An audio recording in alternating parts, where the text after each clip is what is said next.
For many, the first encounter with the divine isn't a direct experience.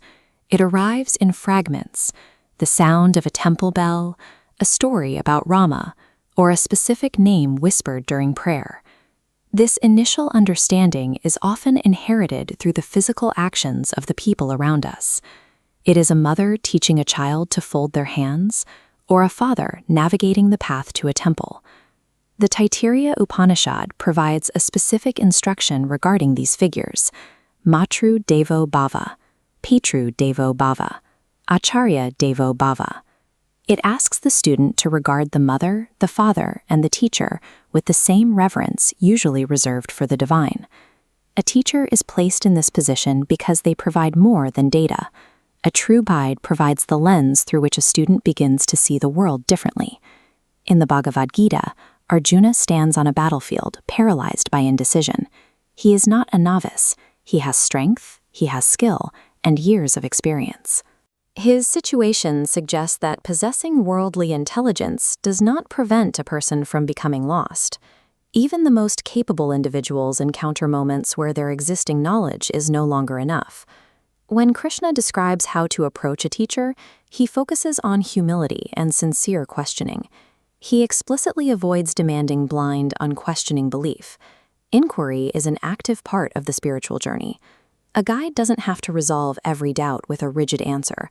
Sometimes the most valuable thing a teacher can provide is a better set of questions.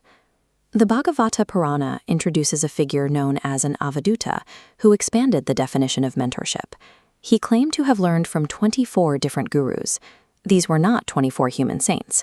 His list included the elements, various animals, and even common tradespeople. From the earth, he learned endurance.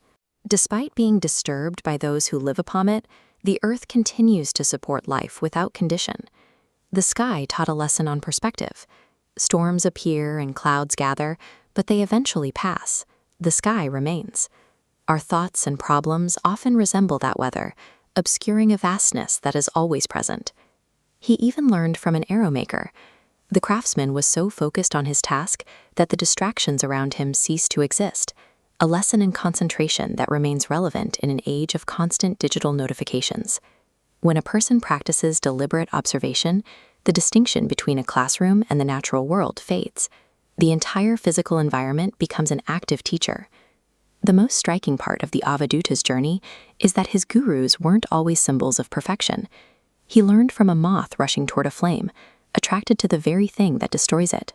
This mirrors how we often chase status, ego, or approval, even after we realize the pursuit burns us. A teacher is often someone who shows us the road we should never take. Difficult people, personal failures, and deep losses act as markers, defining the boundaries of our own character.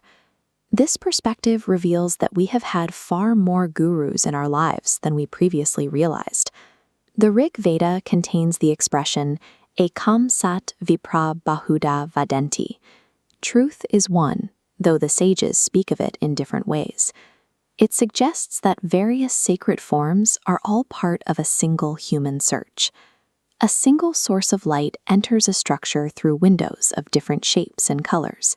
Each window is unique, yet each allows us to encounter the light. Different traditions are simply the windows built to experience the same underlying reality.